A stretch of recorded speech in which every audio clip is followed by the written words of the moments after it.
നമസ്കാരം. കൃഷിദർശൻ പരിപാടിയിലേക്ക് സ്വാഗതം. ജനസംഖ്യാ വർധനവും നഗരവൽക്കരണവും സൃഷ്ടിച്ച സാമൂഹിക പ്രശ്നങ്ങൾ നിരവധിയാണ്. ഇവയിൽ പ്രധാനം മാലിന്യ സംസ്കരണവും. ഓരോ വീട്ടിലും ഉണ്ടാകുന്ന പഴം, പച്ചക്കറി, മത്സ്യം, മാംസം തുടങ്ങിയ ജൈവ അവശിഷ്ടങ്ങളെ ശരിയായ വിധം പ്രയോജനപ്പെടുത്തി ചെലവ് കുറഞ്ഞ മാംസ്യമായ മത്സ്യത്തിൻ്റെ ഉൽപ്പാദനം സാധ്യമാക്കുവാൻ കഴിഞ്ഞാലോ? ഇതൊരു നേട്ടം തന്നെയായിരിക്കും. മാലിന്യ സംസ്കരണം ടാങ്ക് മത്സ്യകൃഷിയിലൂടെ എന്ന വിഷയത്തെക്കുറിച്ച് ചർച്ച ചെയ്യുന്നതിന് ഇന്നിവിടെ അതിഥിയായി എത്തിച്ചേർന്നിരിക്കുന്നത് അന്തർദേശീയ കായൽ കൃഷി ഗവേഷണ പരിശീലന കേന്ദ്രം ഡയറക്ടർ ഡോക്ടർ കെ.ജി. പത്മകുമാർ ആണ്. ഒരു നെല്ലും ഒരു മീനും പദ്ധതിയും കൂട് കൃഷിയും കരിമീൻ കൃഷിയുമെല്ലാം നമുക്ക് പരിചയപ്പെടുത്തിയ ഡോക്ടർ കെ.ജി. പത്മകുമാർ സാറിനെ കൃഷിദർശൻ പരിപാടിയിലേക്ക് സ്വാഗതം ചെയ്യുന്നു. നമസ്കാരം സാർ. ജൈവ മാലിന്യങ്ങൾ പ്രയോജനപ്പെടുത്തിക്കൊണ്ടുള്ള മത്സ്യകൃഷിയുടെ സാധ്യതകൾ എന്തെല്ലാമാണ് സാർ? കേരളം നേരിടുന്ന ഏറ്റവും ഗുരുതരമായ പ്രതിസന്ധി മാലിന്യ പ്രശ്നമാണ്. ഇപ്പം നമ്മളൊരു കാലാവസ്ഥാ മാറ്റത്തെ പറ്റി പറയുന്നു. വലിയ ഒരു ചൂട് സാഹചര്യം കഴിഞ്ഞ് സമ്മർ കഴിഞ്ഞ് മഴക്കാലത്തോട്ട് പോവുകയാണ്. ഓരോ വീടുകളിൽ നിന്നും പ്ലാസ്റ്റിക് കൂടുകളിൽ കെട്ടി റോഡിലേക്ക് എറിയുന്ന മാലിന്യം ഗുരുതരമായ പ്രതിസന്ധിയാണ്. ഇതിനെപ്പറ്റി സംസ്കരണത്തെപ്പറ്റി നമ്മൾ ഒരുപാട് ചിന്തിക്കുന്നുണ്ട്. കാരണം അത് വെർമി കമ്പോസ്റ്റിങ് അല്ലെങ്കിൽ മണ്ണിര കൃഷിയിലൂടെ കമ്പോസ്റ്റിങ്ങിലൂടെയും അതുപോലെ തന്നെ ബയോഗ്യാസ് ഉൽപ്പാദനത്തിലൂടെയും ഒക്കെ ചെയ്യാമെന്ന് നമ്മൾ പറയും. സ്രോതസ്സിൽ തന്നെ ഇത് സംസ്കരിക്കണമെന്നും നമ്മൾ പറയാറുണ്ട്. അതിനുള്ള സാങ്കേതികവിദ്യകളും ഉണ്ട്. പക്ഷേ എന്നിരുന്നാലും ഇതൊന്നും സംഭവിക്കുന്നില്ല. പക്ഷേ ഇത് ഏറ്റവും ലാഭകരമായ രീതിയിൽ നമ്മുടെ ഓരോ വീടുകളിൽ നിന്നും ഉൽപ്പാദിപ്പിക്കപ്പെടുന്ന മാലിന്യം, പ്രത്യേകിച്ചും അടുക്കള മാലിന്യം, രണ്ട് തരത്തിലുള്ള മാലിന്യമുണ്ട്: ജൈവ മാലിന്യം, അജൈവ മാലിന്യം. അജൈവ മാലിന്യം പ്ലാസ്റ്റിക് ഒഴിച്ച് നമുക്ക് സംസ്കരിക്കാൻ കഴിയും. ജൈവ മാലിന്യങ്ങളുടെ കാര്യത്തിൽ പ്രത്യേകിച്ചും നമ്മുടെ അടുക്കള മാലിന്യങ്ങൾ, വീട്ടിലെ മാലിന്യങ്ങൾ, ഇതൊക്കെയാണ് ഊണുമേശയിലെ മാലിന്യങ്ങൾ. ഇതൊക്കെ നമ്മൾ പ്ലാസ്റ്റിക് കൂടിൽ കെട്ടി, അതുപോലെ തന്നെ അറവുശാലയിലെ മാലിന്യങ്ങൾ, കോഴിക്കടയിലെ മാലിന്യം, ഇതൊക്കെ ജൈവ മാലിന്യങ്ങളാണ്. ഇതൊക്കെ ഏറ്റവും ലാഭകരമായി ഏറ്റവും മെച്ചപ്പെട്ട രീതിയിൽ വിനിയോഗിക്കാവുന്നൊരു സംവിധാനമാണ് മത്സ്യകൃഷി. വീടുകളിൽ നമുക്ക് ധാരാളം മത്സ്യകൃഷിയെപ്പറ്റി ചിന്തിക്കുമ്പോൾ, അല്ലെങ്കിൽ മത്സ്യകൃഷിക്ക് 5 സെന്റെങ്കിലും കുറഞ്ഞ സ്ഥലങ്ങളിൽ മത്സ്യകൃഷി അങ്ങനെ ഒരു ചിന്തയായിരുന്നല്ലോ സാർ നമുക്കിതുവരെ ഉണ്ടായിരുന്നത്. ഇതിൽ നിന്നെല്ലാം മാറ്റം വരുത്തിക്കൊണ്ട് നമ്മുടെ വീട്ടിലെ ചെറിയ ടാങ്കുകളിലും അതുപോലെ തന്നെ ചെറിയ FRP ടാങ്കുകളിലും മറ്റുമൊക്കെ നമുക്ക് ഈ കൃഷി നടപ്പാക്കാൻ കഴിയുമോ? ഇത് ഏതാണ്ടൊരു 10 വർഷത്തെ നിരന്തരമായ ഗവേഷണത്തിന് ശേഷം കാർഷിക സർവകലാശാലയുടെ കുമരകം കേന്ദ്രത്തിൽ വികസിപ്പിച്ചെടുത്ത ഒരു സാങ്കേതികവിദ്യയാണ്. നമ്മുടെ വീട് വെക്കുമ്പോൾ നമുക്കൊരു ചെറിയ ടാങ്ക് ഉണ്ടാക്കിക്കണം, ഇഷ്ടിയും മറ്റും നനയ്ക്കുന്നതിന് വേണ്ടി. ഈ ടാങ്ക് അല്പം ഒന്ന് വലുതാക്കിയാൽ നമുക്ക് മത്സ്യകൃഷി ചെയ്യാം. നമ്മൾ ധരിച്ചു വെച്ചിരുന്നത് ധാരാളം വിസ്തൃതമായ ജലാശയങ്ങളുണ്ടെങ്കിൽ കൃഷി ചെയ്യാൻ പാടുള്ളൂ എന്നാണ്, സാധ്യമാകുമെന്നാണ്. പക്ഷേ ഇതിൽ നിന്ന് വ്യത്യസ്തമായി ഇത് പുതിയ സാങ്കേതികവിദ്യകൾ വന്നിരിക്കുന്നു. എന്താണ്? നമ്മുടെ വീട്ടിൽ ചെറിയ ടാങ്കുകളുണ്ടാക്കി അടുക്കളയുടെ പിന്നാമ്പുറത്ത്, പൂന്തോട്ടത്തിൽ, വീട്ടുമുറ്റത്ത് അല്ലെങ്കിൽ നടുമുറ്റത്ത് ഒക്കെ ചെറിയ ടാങ്കുകളുണ്ടാക്കി അതുകൊണ്ട് 10 ചതുരശ്ര മീറ്റർ, ഈവൻ 5 ചതുരശ്ര മീറ്റർ വരെ ഉള്ള ടാങ്കുകളിൽ പോലും നമുക്ക് മത്സ്യകൃഷി ചെയ്യാം. ഇതിനു വേണ്ടി ചെയ്യുന്ന സാങ്കേതികവിദ്യ നമ്മുടെ കുളങ്ങളിലെ മത്സ്യകൃഷിയിൽ നിന്ന് തികച്ചും വിഭിന്നവും വ്യത്യസ്തവുമാണ്. സർ, ഇതിന് ഇപ്പോൾ പ്രത്യേകിച്ച് എന്തെങ്കിലും മാതൃകകളോ അല്ലെങ്കിൽ ഘടനയോ വിസ്തൃതിയോ അങ്ങനെയൊക്കെ നമ്മൾ നിശ്ചയിക്കപ്പെട്ടിട്ടുണ്ടോ? ചെറിയ എന്തെങ്കിലും വിഷ്വൽസോ വല്ലതും സാറിന് കാണിക്കാൻ? ചെറിയ ടാങ്കുകളിൽ മത്സ്യകൃഷി ചെയ്യുക എന്നുള്ളത് പറയുമ്പോഴത്തേക്കും നമുക്ക് ചെറിയ ടാങ്കുകളിൽ തിങ്ങി വളരുന്ന മത്സ്യയിനങ്ങൾ വേണം. തിങ്ങി വളരുന്ന രീതിയിൽ ധാരാളം മത്സ്യങ്ങളെ വളർത്തുമ്പോൾ അതിൻ്റെ വിസർജ്യ വസ്തുക്കൾ വന്ന് വെള്ളം കേടാവും, പ്രാണവായു ലഭ്യമാവില്ല. അപ്പോൾ ഇതിനനുസരിച്ചുള്ള മത്സ്യയിനങ്ങൾ വേണം. അതിനനുസരിച്ച് വേണ്ടിയിട്ടുള്ള മത്സ്യകൃഷിക്ക് വേണ്ടി ഘടനയിൽ മാറ്റം വരുത്തണം. അതായത് നമുക്ക് ഏത് തരത്തിലുള്ള ഏത് ഷേപ്പിലും നമുക്ക് ടാങ്ക് നിർമ്മിക്കാം. ചതുരാകൃതിയിൽ, ദീർഘചതുരാകൃതിയിൽ, വൃത്താകൃതിയിൽ, ഏത് ഷേപ്പിലും ഉണ്ടാക്കാം. ഇഷ്ടിക കൊണ്ട്, അതുപോലെ സിമെന്റ് ബ്ലോക്കുകൾ കൊണ്ട്, അല്ലെങ്കിൽ കമ്പി വലയും സിമെന്റ് ഉപയോഗിച്ച്, ഫെറോ സിമെന്റ് ഉപയോഗിച്ചുകൊണ്ട് നമ്മൾ കൊടുക്കുന്ന തീറ്റയുടെ അവശിഷ്ടങ്ങളും മത്സ്യത്തിന്റെ മാലിന്യങ്ങളും നീക്കം ചെയ്യുന്നതിന് പ്രത്യേകം ഘടന എന്തെങ്കിലും ഈ ടാങ്കിന് നമ്മൾ ഇങ്ങനെ നിർമ്മിക്കുന്ന ടാങ്കിന് അടിത്തട്ട് ഏതാണ്ട് ചട്ടിയുടെ രൂപത്തിൽ, ഒരു മീൻ ചട്ടിയുടെ രൂപത്തിൽ, ചീനച്ചട്ടിയുടെ രൂപത്തിലായിരിക്കണം. ഇത് നമുക്ക് ഉപരിതലത്തിൽ തന്നെ നിർമ്മിക്കണം. കാരണം ഇതിനകത്ത് ഉണ്ടാകുന്ന മലിനജലം പുറത്തു പോകാൻ കഴിയുന്ന രീതിയിൽ ഉപരിതല ടാങ്കായിട്ട് നിർമ്മിക്കാം. അല്ലെങ്കിൽ വീട്ടിൽ തന്നെ 2 തട്ടായിട്ടുള്ള ഭൂപ്രദേശം ഉണ്ടെങ്കിൽ ഉയർന്ന തട്ടിൽ ടാങ്ക് ഉണ്ടായിക്കഴിഞ്ഞാൽ അതിൻ്റെ മലിനജലം പുറത്തു പോകാം. ഈ ടാങ്കിൻ്റെ പ്രത്യേകത എന്ന് വെച്ചാൽ, അപ്പോൾ ഇതിന് ചട്ടിയുടെ രൂപത്തിൽ അടിത്തട്ട് വാർത്ത് ഉണ്ടാക്കിക്കൊണ്ട് ഒരു 10 ചതുരശ്ര മീറ്ററിൽ 5 ചതുരശ്ര മീറ്ററിൽ ടാങ്ക് ഉണ്ടാക്കാം. ഒപ്പം തന്നെ ഈ അതിനകത്തുള്ള മാലിന്യങ്ങൾ അടിഞ്ഞുകൂടി മധ്യഭാഗത്ത് വരും. ആ മധ്യഭാഗത്ത് പുറത്തോട്ട് മലിനജലം പോകാനായിട്ട് ഒരു ജലനിർഗമന സംവിധാനം ഉണ്ടാക്കാം. അതിന് ഒരു 2-2.5 ഇഞ്ചുള്ള ഒരു എൽബോ ജോയിന്റ് വെച്ച് അടിയിൽ ഒരു പുറത്തോട്ട് വെള്ളം ഒഴുകാനുള്ള ബഹുനിർഗമന സംവിധാനം ഉണ്ടാകണം ജലനിർഗമനത്തിന്. ഒപ്പം തന്നെ അതിനുശേഷം നമുക്ക് ഈ ടാങ്കിൽ എത്രമാത്രം വെള്ളം നിർത്തണോ അതിനനുസരിച്ച് ഒരു 3 അടി ഉയരത്തിലുള്ള ഒരു പൈപ്പ് ഈ ടാങ്കിൽ ഊരിയെടുക്കാവുന്ന രീതിയിൽ നമുക്ക് ഘടിപ്പിക്കാം. അത്തരത്തിൽ ഏതാണ്ട് 1 മീറ്റർ വരെ വെള്ളം നിർത്താം. പക്ഷേ ഇപ്പോൾ നമുക്ക് കൂടുതലായി വെള്ളം അടിക്കുമ്പോൾ ഈ ടാങ്കിൻ്റെ ഉപരിതല ജലമാണ് പുറത്തു പോവുക. നമുക്ക് അടിത്തട്ടിൽ അടിഞ്ഞുകൂടിയ മാലിന്യമാണ് പുറത്തു പോകേണ്ടത്. അതിലേക്ക് ഈ പൈപ്പിനെ കവർ ചെയ്യുന്ന രീതിയിൽ അതിനേക്കാൾ കൂടുതൽ വ്യാസമുള്ള ഒരു 4 ഇഞ്ച് വ്യാസമുള്ള മറ്റൊരു പൈപ്പ് ഇതിനകത്ത് ഇറങ്ങി നിൽക്കത്തക്ക രീതിയിൽ നമുക്ക് ക്രമീകരിക്കാം. അതുവഴി നേരിയ ഒരു ജലത്തിന്റെ ഒരു ഒഴുക്ക് കൊടുക്കുമ്പോൾ തന്നെ അടിത്തട്ടിലെ മാലിന്യങ്ങൾ ആദ്യത്തെ പൈപ്പിലൂടെ പുറത്തു പോയിക്കൊണ്ടേയിരിക്കും. ഇതുവഴി വെള്ളത്തിന്റെ ഗുണനിലവാരം നിലനിർത്തും. അതിനേക്കാളൊക്കെ ഉപരി ഇതിനനുസരിച്ച് ഇത്തരത്തിലുള്ളൊരു സംവിധാനത്തിൽ മത്സ്യകൃഷി ചെയ്യുന്നതിന് ഇനങ്ങളുടെ കാര്യത്തിലേക്കാണ് ഞാൻ കടന്നു വരാൻ സാർ. ഇത് കട്ല, രോഹു, മൃഗാൾ എന്നിവയാണല്ലോ സാധാരണയായി നമ്മൾ മത്സ്യകൃഷി എന്ന് പറയുമ്പോൾ നമ്മുടെ മുന്നിലേക്ക് ശ്രദ്ധയിൽ വരുന്നത്. എന്നാൽ ഈ കട്ല, രോഹു, മൃഗാളിൽ നിന്ന് വ്യത്യസ്തമായി മറ്റ് മത്സ്യങ്ങളെയാണല്ലോ നമുക്കിതിൽ വളർത്താൻ കഴിയുക. ഏതെല്ലാമാണ് ആ മത്സ്യങ്ങൾ? കാരണം ചെറിയ ടാങ്കിൽ വളർത്തുമ്പോഴത്തേക്ക് കൂടുതൽ മത്സ്യങ്ങളെ നമുക്ക് വളർത്തേണ്ടി വരും. ഉയർന്ന സാന്ദ്രതയിൽ വളർത്തണം. അതോടൊപ്പം തന്നെ ഈ മത്സ്യങ്ങൾ പ്രാണവായു വളരെ കുറച്ച് ഉപയോഗിക്കുന്ന മത്സ്യയിനങ്ങളായിരിക്കണം. ഉപരിതല പ്രാണവായു ഉപയോഗിക്കാൻ കഴിയുന്ന രീതിയിൽ, പുറത്ത് അന്തരീക്ഷ വായു ഉപയോഗിക്കാൻ കഴിയുന്ന രീതിയിൽ കഴിവുള്ള മത്സ്യങ്ങളാണ്. നമുക്ക് ധാരാളം മത്സ്യങ്ങളുണ്ട്. കാരി, കൂരി, മുഷി, ധാരാളം നാടൻ മത്സ്യങ്ങളുമുണ്ട്. പക്ഷേ ഈ മത്സ്യങ്ങൾക്കൊന്നും വളർച്ചാശേഷി കുറവാണ്. അതുകൊണ്ട് ഒരുപാട് ഗവേഷണങ്ങൾ കൊണ്ട് നമുക്ക് പുതിയ ഇനങ്ങളുണ്ട്. മലേഷ്യൻ കൂരി എന്ന് പറഞ്ഞൊരു ഇനമുണ്ട്. പുറത്തുനിന്ന് വന്നാണ്. തിങ്ങി വളരാൻ ശേഷിയുള്ളതാണ്. പ്രതികൂല സാഹചര്യങ്ങൾ അതിജീവിക്കാനുള്ള ശേഷിയുണ്ട് എന്ന് പറയുന്നത്. അതോടൊപ്പം തന്നെ നമുക്ക് തന്നെ വളരെയധികം അറിവുള്ള മഞ്ഞക്കൂരി എന്ന മത്സ്യം നമ്മുടെ തന്നെ വിശേഷപ്പെട്ട മത്സ്യമാണ്. അതുപോലെ ഇപ്പം ഗിഫ്റ്റ് തിലാപ്പിയുണ്ട്.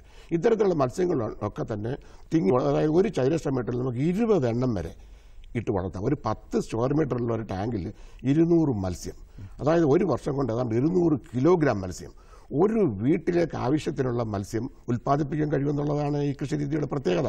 നമ്മുടെ വീട്ടിലേക്ക് ആവശ്യമായ മത്സ്യം നമ്മുടെ വീട്ടുമുറ്റത്ത് തന്നെ അതാണ് നമ്മുടെ പ്രത്യേകത. കാരണം നമ്മൾ മത്സ്യം ഇന്ന് മാർക്കറ്റിൽ നിന്ന് മേടിക്കുന്നു അമോണിയ ഇട്ടതോ അല്ലെ ഫോർമലിൻ മുക്കിയതോ എത്രയോ ദിവസം പഴകിയ മത്സ്യങ്ങളാണ്.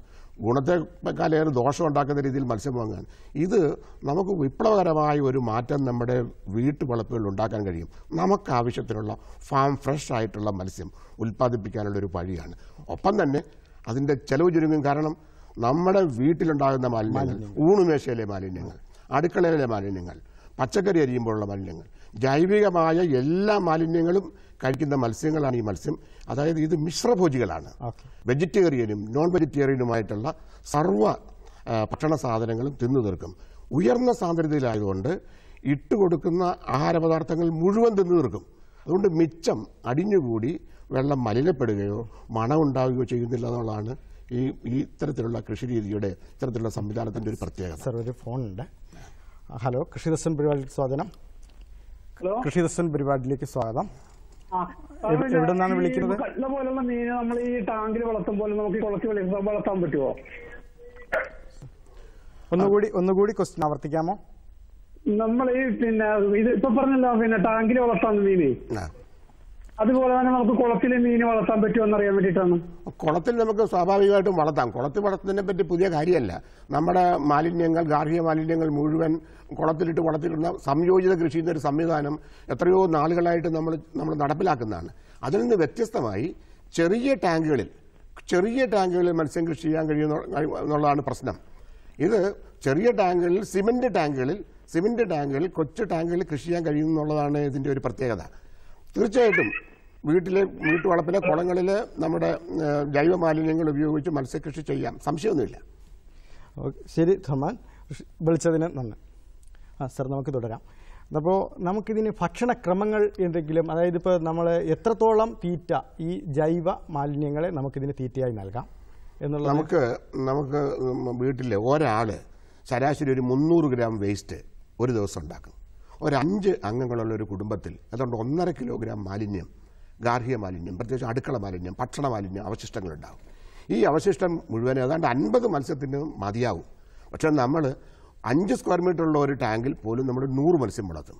100 മത്സ്യം അറിഞ്ഞുകൊണ്ട് തന്നെ വളർത്തുന്നത്. കാരണം മിച്ചം ഒട്ടും ഉണ്ടാകാത്ത രീതിയിൽ കൊടുക്കുന്ന അവശിഷ്ടങ്ങൾ പൂർണ്ണമായും മത്സരിച്ച് ഭക്ഷണമാക്കുന്ന രീതിയിലാണ് ഈ മത്സ്യകൃഷി ചെയ്യുക. അതുകൊണ്ട് മത്സ്യങ്ങൾ തിങ്ങി വളരുന്നത് കൊണ്ട് ഈ ആഹാര പദാർത്ഥങ്ങൾ പൂർണ്ണമായും വിനിയോഗിക്കുന്നുള്ളതാണ് അതിൻ്റെ ഒരു പ്രത്യേകത. അതുകൊണ്ട് മിച്ചം ഒട്ടും ഉണ്ടാകുന്നില്ല.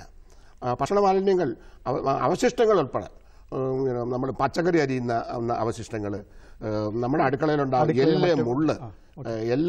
ആളുകളൊക്കെ ബ്രെഡിന്റെ വീട്ടിൽ കൊണ്ടുവരുന്ന ബ്രെഡ് ഒക്കെ കൊടുക്കാറുണ്ടല്ലോ. ചിലപ്പോൾ ഈ ഭക്ഷണ സാധനം, നമ്മുടെ വീട്ടിലെ ഭക്ഷണ സാധനം മതിയാവുന്നില്ലെങ്കിൽ വേണേൽ പുറത്തുനിന്ന് ഭക്ഷണം മേടിച്ചു കൊടുക്കാം. പക്ഷേ യഥാർത്ഥത്തിൽ ഈ ടാങ്ക് മത്സ്യകൃഷി അല്ലെങ്കിൽ പ്രത്യേകിച്ചും നമ്മുടെ മാലിന്യ സംസ്കരണത്തിനുള്ള കൃഷി എന്നുള്ള സംവിധാനത്തിൽ പുറത്തുനിന്നുള്ള ഭക്ഷണം കൊടുക്കരുതെന്നുള്ള വിശ്വാസമാണ്. കൊടുക്കാൻ പാടില്ല. കാരണം നമ്മുടെ മാലിന്യം മുഴുവൻ പൂർണ്ണമായി വീട്ടുവളപ്പിൽ തന്നെ അടുക്കള മുറ്റത്ത് വിനിയോഗിക്കാനുള്ളൊരു സംവിധാനമാണ്. പുറത്തുനിന്ന് ഭക്ഷണം വാങ്ങിക്കൊടുക്കുന്ന സംവിധാനത്തിൽ മാലിന്യ നിർമ്മാർജ്ജനം ആവില്ലല്ലോ, മാലിന്യ സംസ്കരണം ആവില്ല. അപ്പോൾ ഇതിൻ്റെ ഒരു സവിശേഷത എന്ന് പറഞ്ഞു കഴിഞ്ഞാൽ നമുക്ക് മാലിന്യം പൂർണ്ണമായിട്ട് വിനിയോഗിക്കുന്നു എന്നുള്ളതാണ്. അതോടൊപ്പം തന്നെ നമുക്ക് ശുദ്ധമായ മത്സ്യങ്ങൾ ഉൽപ്പാദിപ്പിക്കാൻ കഴിയും. ഇത് നമ്മൾ ഇവിടെ കാണുന്നത് പോലെയുള്ള പങ്കേഷ്യസ് എന്ന് പറഞ്ഞ മത്സ്യം അന്തരീക്ഷത്തിലെ വായു എടുക്കാൻ ശേഷിയുള്ള മത്സ്യമാണ്. ഏതാണ്ട് ഒരു 6 മാസം കൊണ്ട് 1/2 കിലോയ്ക്ക് മേൽ വളരാം. ഒരു ഫോണുണ്ട് സാർ. ഹലോ, കൃഷി ഹസ്റ്ററിലേക്ക് സ്വാഗതം. ഹലോ, പറഞ്ഞോളൂ, പേര് പറഞ്ഞോളൂ. പേര് ആതിര. ഓക്കെ, അതിര ചോദിച്ചോളൂ. സാർ, എന്റെ പേര് ആതിര, എറണാകുളത്ത് നിന്ന് വിളിക്കുന്നു. പറഞ്ഞോളൂ. സാർ, എന്റെ വീട്ടില് ഒരു 5 മീറ്റർ നീളവും 2 മീറ്റർ വീതിയുമുള്ള ഒരു ടാങ്ക് ഉണ്ട്. ഈ ടാങ്കിൽ മത്സ്യകൃഷി ചെയ്യാൻ വളരെയധികം ആഗ്രഹമുണ്ട് എനിക്ക്. അപ്പോൾ ഈ തിങ്ങി വളർത്താൻ പറ്റുമെന്ന് സാർ ഇപ്പോൾ പറഞ്ഞു. അപ്പൊ ആ രീതിയിൽ നമ്മൾ അത്രയും തിങ്ങി വളർത്തുമ്പോ ഇതിന് എന്തെങ്കിലും വേറെ പ്രശ്നങ്ങൾ ഉണ്ടാവോ? എന്തെങ്കിലും ശ്വാസത്തിന് ഓക്സിജന്റെ പ്രശ്നമോ? വളരെ പ്രസക്തമായിട്ടുള്ളൊരു ചോദ്യമാണ് അതിന് ചോദിച്ചത്. കാരണം 5x2 അത് 10 ചതുരശ്ര മീറ്ററുള്ള ടാങ്കാണ്. തീർച്ചയായിട്ടും ഇത് മത്സ്യകൃഷിക്ക് ഏറ്റവും അനുയോജ്യമാണ്. ഒരു കാര്യമുണ്ട്, ഞാൻ നേരത്തെ ഇവിടെ സൂചിപ്പിച്ചു, ഈ ടാങ്കിന്റെ അടിത്തട്ട് ചട്ടിയുടെ രൂപത്തിൽ രൂപപ്പെടുത്തണം. ഇതിനകത്ത് വെള്ളം, മലിനജലം പുറത്തു പോകാൻ കഴിയുന്ന രീതിയിൽ മധ്യഭാഗത്തുനിന്ന്, അടിത്തട്ടിന്റെ മധ്യഭാഗത്തുനിന്ന് പുറത്തോട്ട് വെള്ളം പോകാനുള്ള ഒരു ജല നിർഗമന കുഴൽ ഘടിപ്പിക്കണം. ഞാനീ പറഞ്ഞ രൂപഘടനയോടുകൂടി ചെയ്തു കഴിഞ്ഞാൽ നമുക്ക് മത്സ്യം വളർത്താം. പ്രത്യേകിച്ചും ചോദിച്ച ചോദ്യം, നമുക്ക് തിങ്ങി വളരുന്ന മത്സ്യങ്ങൾ, അതായത് നമ്മുടെ മലേഷ്യൻ കുരിയുന്നൊരു മത്സ്യമുണ്ട്, മഞ്ഞക്കുരിയുന്നൊരു മത്സ്യമുണ്ട്, അതുപോലെ തന്നെ ഗിഫ്റ്റ് തിലാപ്പിയ എന്നുള്ള മത്സ്യങ്ങളുണ്ട്. ഈ മത്സ്യങ്ങളൊക്കെ തിങ്ങി വളരുന്ന മത്സ്യങ്ങളാണ്. അതുകൊണ്ട് നമ്മൾ 10 സ്ക്വയർ മീറ്ററുള്ള ടാങ്കിൽ ഏതാണ്ട് 200 മത്സ്യങ്ങളെ വളർത്താം. പക്ഷെ ഒരു സാധാരണ ഇത്രയും വളർത്തുമ്പോഴത്തേക്കും പ്രാണവായു ഉണ്ടാകുമെന്ന് ആശങ്ക വേണ്ട. കാരണം അത് അന്തരീക്ഷ വായു ശ്വസിക്കാൻ ശേഷിയുള്ളതാണ്. ആഴ്ചയിൽ 10-15 ദിവസം കൂടുമ്പോൾ വെള്ളത്തിന്റെ സുതാര്യത നഷ്ടപ്പെടുന്നു തോന്നുമ്പോൾ നമുക്ക് പൂന്തോട്ടത്തിലും മറ്റും വെള്ളം അടിക്കുന്ന ആ ഓസ് ഒരു 5 മിനിറ്റ് നേരത്തേക്ക് ഈ ടാങ്കിലോട്ട് പിടിച്ചാൽ ഈ ടാങ്കിന്റെ അടിയിൽ അടിഞ്ഞിട്ടുള്ള മട്ട് അല്ലെങ്കിൽ അവശിഷ്ടം ഈ കുഴലിലൂടെ പുറത്തു പോകും. ഈ പുറത്തു പോകുന്ന വെള്ളം മലിനജലമാണെന്ന് വിചാരിക്കേണ്ട. ഈ മലിനജലം ജൈവജലമാണ്, ജൈവ അവശിഷ്ടങ്ങൾ കടന്നതാണ്. ഇത് നമുക്ക് പച്ചക്കറി കൃഷിക്കും ഉപയോഗിക്കാൻ കഴിയും. നമുക്ക് തീർച്ചയായിട്ടും ശ്രമിച്ചോളൂ. വിളിച്ചതിന് നന്ദി സർ. ഈ ടാങ്കിലെ വെള്ളം നമ്മൾ ദിവസമോ അല്ലെങ്കിൽ ആഴ്ചയിൽ ഒരിക്കലോ ഒക്കെ ഇങ്ങനെ മാറ്റേണ്ടതായി വരുമോ? അതുപോലെ തന്നെ എയറേഷൻ സംവിധാനങ്ങൾ എന്തെങ്കിലും ഏർപ്പെടുത്തേണ്ട ആവശ്യവും വരുന്നുണ്ടോ? ഇത് വളരെ സാധാരണഗതി പ്രേക്ഷകർക്ക് സംശയം ഉണ്ടാകുന്ന പ്രധാനപ്പെട്ട ഒരു സംശയമാണ്. എയറേഷൻ വേണ്ടി വരും. കാരണം എയറേഷൻ വേണ്ടി വരുന്നില്ല. കാരണം ഇതിനകത്ത് നമ്മൾ ഉൾപ്പെടുത്തിയിരിക്കുന്ന മത്സ്യങ്ങളൊക്കെ തന്നെ അന്തരീക്ഷ വായു ഉപയോഗിക്കാൻ കഴിയുന്ന മത്സ്യങ്ങളാണ്, തിങ്ങി വളരുന്ന മത്സ്യങ്ങളാണ്, പ്രതിരോധ ശേഷിയുള്ള മത്സ്യങ്ങളാണ്. അതുകൊണ്ട് തന്നെ ഇതിനകത്ത് പ്രത്യേകിച്ച് എയറേഷൻ സംവിധാനം വേണ്ട. അടിയിൽ അടിഞ്ഞുകൂടുന്ന ഭക്ഷണ സാധനങ്ങൾ അടിഞ്ഞുകൂടുന്നില്ല എന്നുള്ളതാണ് പ്രത്യേകത. ഭക്ഷണ സാധനങ്ങൾ കൂടുതലിട്ട് അടിഞ്ഞുകൂടുമ്പോഴാണ് വെള്ളം ദൂഷിച്ച് മലിനമായിട്ട് മത്സ്യങ്ങൾ ചത്തുപോകുന്ന സാഹചര്യം ഉണ്ടാകുന്നത്. കാരണം 5 കിലോഗ്രാം മത്സ്യത്തീറ്റ വേണ്ട സ്ഥലത്ത് നമ്മൾ 2 കിലോഗ്രാമേ തീറ്റ കൊടുക്കുന്നുള്ളൂ. മത്സരിച്ച് മത്സ്യം ആഹരിക്കുന്നത് കൊണ്ട് മിച്ചമില്ല. നമുക്ക് 10 പേർക്ക് വേണ്ട ഭക്ഷണം, ഒരാൾക്കുള്ള ഭക്ഷണം കൊണ്ടിരുന്ന് 10 പേര് കഴിക്കുകയാണെങ്കിൽ എന്ത് ചെയ്യും? മത്സരിച്ച് ഭക്ഷണം മിച്ചമൊന്നും ഉണ്ടാവില്ല. ഇതേപോലെയാണ് ഇത്തരത്തിൽ ഈ ഒരു തത്വശാസ്ത്രമാണ് ഉപയോഗിച്ചിരിക്കുന്നത്. മത്സ്യത്തിന് വേണ്ടതിൽ കുറച്ച് തീറ്റേ കൊടുക്കുകയുള്ളൂ. അതുകൊണ്ട് മിച്ചം തീരെ ഉണ്ടാകുന്നില്ല. ചുരുങ്ങിയ സമയത്തിനുള്ളിൽ എല്ലാ കാര്യങ്ങളും നമുക്ക് ചർച്ച ചെയ്യാൻ കഴിഞ്ഞിട്ടില്ല. അതുകൊണ്ട് തന്നെ അതിഥിയുടെ കൂടുതൽ വിവരങ്ങൾക്കായി നമുക്ക് അതിഥിയുടെ വിലാസം പരിചയപ്പെടുത്താം. ഇന്നത്തെ നമ്മുടെ അതിഥി ഡോക്ടർ KG പത്മകുമാർ, ഡയറക്ടർ, കായൽ കൃഷി ഗവേഷണ പരിശീലന കേന്ദ്രം, കുട്ടനാട്, തോട്ടപ്പള്ളി, ആലപ്പുഴ. Phone number 9387882179. ജൈവമാലിന്യങ്ങൾ ശരിയായ വിധം സംസ്കരിച്ചില്ലെങ്കിൽ ഉണ്ടാകാവുന്ന മാനുഷിക പ്രശ്നങ്ങൾ ചില്ലറയല്ല. Don't relocate waste but reallocate waste എന്ന വാക്യത്തിൻ്റെ അന്തസത്ത ഉൾക്കൊണ്ട് നമ്മുടെ വീട്ടുവളപ്പിലുണ്ടാകുന്ന ജൈവമാലിന്യങ്ങളെ ഉറവിടത്തിൽ തന്നെ വിനിയോഗിക്കുവാൻ കഴിയുന്ന ഇത്തരം പദ്ധതികൾ പ്രോത്സാഹിപ്പിക്കപ്പെടേണ്ടതാണ്. കൃഷിദർശൻ്റെ സമയം ഇവിടെ അവസാനിച്ചിരിക്കുകയാണ്. ഈ പ്രോഗ്രാം വീക്ഷിച്ച എല്ലാ പ്രേക്ഷകർക്കും നമ്മുടെ അതിഥിയായി എത്തിയ പത്മകുമാർ സാറിനും നന്ദി, നമസ്കാരം.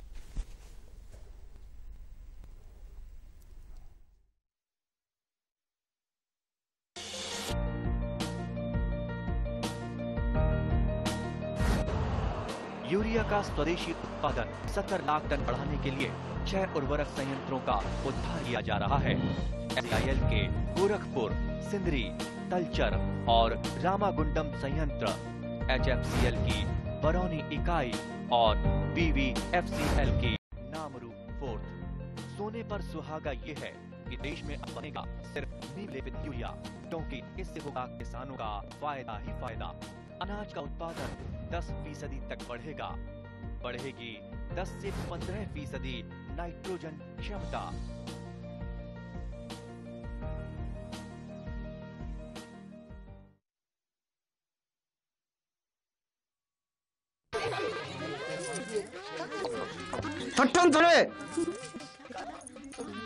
അപ്പച്ചി, വീട്ടിൽ ശൗചാലയം എവിടെയാ? മരുമകൾക്ക് വീട്ടിലെവിടെയാ? പുറത്തു പോകേണ്ടി വരും. എന്നാ തട്ടും മാറ്റിക്കൊള്ളൂ. ഒരു വശത്ത് മരുമകളെ തട്ടം ശകലം മാറിയാ അംഗീകരിക്കില്ല, മറുവശത്ത് അവളെ വെള്ളം പ്രദേശത്ത്. ഇതിനെപ്പറ്റി ചിന്തിച്ചിട്ടേയില്ല. എന്നാൽ ഇപ്പോൾ ചിന്തിക്കൂ. വീട്ടിൽ ശൗചാലയം പണിയും. ശുചിത്വ ഭാരത മിഷൻ ഒരു ചുവട് ശുചിത്വത്തിലേക്ക്. എവിടെ ചിന്തിക്കുന്നു അവിടെ ശൗചാലയം.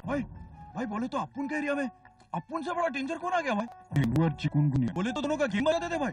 अरे पापा, कूलर में मच्छर की फैक्ट्री डले ले क्या? ड्रम, कूलर, गमले, पक्षियों के बर्तन वगैरह को हर हफ्ते साफ करने का, टायर, प्लास्टिक के कप, ग्लास, नारियल खोल में पानी जमा न होने दी। डेंगू चिकनगुनिया का मच्छर साफ पानी में पनपता है। मच्छर के काटने से बचे, बुखार और पैरासिटामोल लेने का, एस्प्रिन नहीं।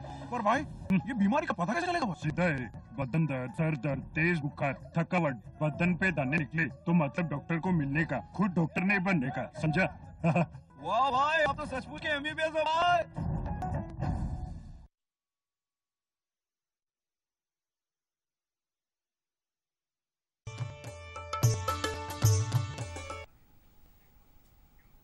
നമസ്കാരം. ദൂരദർശൻ കാർഷിക വാർത്തകളിലേക്ക് സ്വാഗതം. പ്രധാന വാർത്തകൾ. ലിംഗനിർണയം നടത്തിയ ബീജമാത്രകൾ ഉപയോഗിച്ച് പശുക്കളിൽ നടത്തിയ പരീക്ഷണം വിജയത്തിലേക്ക്. ഔഷധ സസ്യ തൈകൾ വിതരണത്തിന് തയ്യാറായി. വിശദമായ വാർത്തകളിലേക്ക്. Kerala livestock development board ഗവേഷണത്തിനു വേണ്ടി കാനഡയിൽ നിന്നും ഇറക്കുമതി ചെയ്ത ലിംഗനിർണയം നടത്തിയ ബീജമാത്രകൾ ഉപയോഗിച്ച് പശുക്കളിൽ കുത്തിവയ്പ് നടത്തിയ പരീക്ഷണം വിജയത്തിലേക്ക്. ഏകദേശം 60 ഡോസ് ഹോൾസ്റ്റീൻ ഫ്രീഷ്യൻ ഇനത്തിൽപ്പെട്ടതും 40 ഡോസ് ജെഴ്സി ഇനത്തിൽപ്പെട്ടതുമായ ബീജമാത്രകളാണ് KLD ബോർഡ് പാലക്കാട് ജില്ലയിൽ വിതരണം ചെയ്തത്. ഇതിൽ ആദ്യ ജെഴ്സി ഇനത്തിൽപ്പെട്ട പശുക്കുട്ടി വക്കാവ് എന്ന സ്ഥലത്തും ഹോൾസ്റ്റീൻ ഫ്രീഷ്യൻ ഇനത്തിൽപ്പെട്ട പശുക്കുട്ടി പാലക്കാട് കണിമംഗലം എന്ന സ്ഥലത്തുമാണ് പിറന്നത്. ക്ഷീരമേഖലയിൽ പശുക്കളുടെ ആവശ്യം കണക്കിലെടുക്കുമ്പോൾ ഇപ്രകാരം ലിംഗനിർണയം നടത്തി ഉൽപ്പാദിപ്പിക്കുന്ന ബീജമാത്രകൾക്ക് ക്ഷീര കർഷകർക്കിടയിൽ വലിയ പ്രാധാന്യമാണ് കൽപ്പിക്കുന്നത്.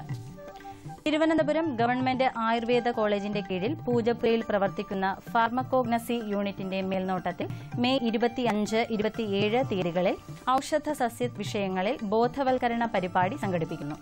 ഔഷധ സസ്യങ്ങളുടെ കൃഷി, പരിപാലനം, ഉപയോഗം, വിപണനം എന്നീ വിഷയങ്ങളിലാണ് ബോധവൽക്കരണ സെമിനാർ. സെമിനാറിൽ പങ്കെടുക്കുന്നവർക്ക് ചന്ദനം, കറിവേപ്പ്, മാതളം മുതലായ ഔഷധ സസ്യങ്ങളുടെ തൈകൾ സൗജന്യമായി ലഭിക്കും. കൂടുതൽ വിവരങ്ങൾക്ക് ബന്ധപ്പെടാവുന്ന ഫോൺ നമ്പർ 0471 23400172. എറണാകുളം ഓടക്കാലിയിൽ പ്രവർത്തിക്കുന്ന കേരള കാർഷിക സർവകലാശാലയുടെ aromatic and medicinal plant research സ്റ്റേഷനിൽ ഔഷധ സസ്യങ്ങൾ ലഭ്യമാണ്. വേപ്പ്, അശോകം, ചന്ദനം, കർപ്പൂരം, ഇത്തി, ദന്തപാല, എരുക്ക്, കച്ചോലം, കണിക്കുന്ന, നെല്ലി, താതിരി, തഴുതാമ തുടങ്ങി 300ഓളം ഔഷധ സസ്യങ്ങളുടെ തൈകളാണ് വിതരണത്തിന് തയ്യാറായിട്ടുള്ളത്. ഔഷധ സസ്യ തൈകളുടെ ലഭ്യതയെക്കുറിച്ച് കൂടുതൽ അറിയുന്നതിന് വിളിക്കാവുന്ന ഫോൺ നമ്പർ 0484-265-8221. കേന്ദ്ര കൃഷി മന്ത്രാലയത്തിന്റെ കീഴിലുള്ള നാളികേര വികസന ബോർഡും തിരുവനന്തപുരം കോക്കനട്ട് പ്രൊഡ്യൂസർ കമ്പനിയും ചേർന്ന് സൗജന്യ നീര ടെക്നീഷ്യൻ പരിശീലനം സംഘടിപ്പിക്കുന്നു. അതിയന്നൂർ ബ്ലോക്കിലെ പീപ്പിൾസ് നാളികേര ഉൽപാദക ഫെഡറേഷനിലാണ് പരിശീലനം. കൂടുതൽ വിവരങ്ങൾക്ക് ഫോൺ നമ്പർ 9495183838, മറ്റൊരു നമ്പർ 9495153838. ജൂൺ ജൂലൈ മാസങ്ങളിൽ കന്നുകാലികളിൽ കണ്ടുവരുന്ന സാംക്രമിക രോഗമാണ് കുരലടപ്പൻ അഥവാ ഹെമറേജിക് സെപ്റ്റിസീമിയ. രോഗനിയന്ത്രണത്തിന് ഫലപ്രദമായ വാക്സിനുകൾ ഇന്ന് നിലവിലുണ്ട്. മഴക്കാല ആരംഭത്തിൽ തന്നെ കന്നുകാലികളെ രോഗപ്രതിരോധ കുത്തിവയ്പ്പിന് വിധേയമാക്കണം. ഇനി കമ്പോള നിലവാരം. വെളിച്ചെണ്ണ കൊച്ചി 7900 രൂപ, വെളിച്ചെണ്ണ കോഴിക്കോട് 8700, തൃശൂർ 8700. കൊപ്ര കൊച്ചി 5405, കോഴിക്കോട് 5400, തൃശൂർ 5405. കുരുമുളക് അൺഗാർബിൾഡ് 69600, ഗാർബിൾഡ് 72600. ചുക്ക് മീഡിയം 16500, ബെസ്റ്റ് 18000. മഞ്ഞൾ Salem 10400, Erode 10600. Kochi rubber RSS 5ാം grade 12400, RSS 4ാം grade 12700. Kottayam rubber RSS 5ാം grade 12500, RSS 4ാം grade 12750. കമ്പോള നിലവാരം കൊച്ചി. വെളിച്ചെണ്ണ 7900, കൊപ്ര 5405, പിണ്ണാക്ക് എക്സ്പെല്ല 2000, പിണ്ണാക്ക് റോട്ടറി 2300. കുരുമുളക് അൺഗാർബിൾഡ് 69600, ഗാർബിൾഡ് 72600. ചുക്ക് മീഡിയം 16500, ചുക്ക് ബെസ്റ്റ് 18000, മഞ്ഞൾ നാടൻ 12000. അടയ്ക്ക പുതിയത് 18000-നും 19000-നും മധ്യേ. ജാതിക്ക തൊണ്ടൻ കിലോഗ്രാം 190-നും 220-നും മധ്യേ, തൊണ്ടില്ലാത്തത് 350-നും 400-നും മധ്യേ. ജാതിപത്രി 550-നും 1000-നും മധ്യേ. ഗ്രാമ്പു 740. Rubber RSS 5ാം grade 12400, RSS 4ാം grade 12700. ഒട്ടുപാൽ 8200, latex 9500 രൂപ. ഇനി കാലാവസ്ഥ. കണ്ണൂർ കൂടിയ താപനില 36.4 ഡിഗ്രി സെൽഷ്യസ്, കുറഞ്ഞ താപനില 24.3 ഡിഗ്രി സെൽഷ്യസ്.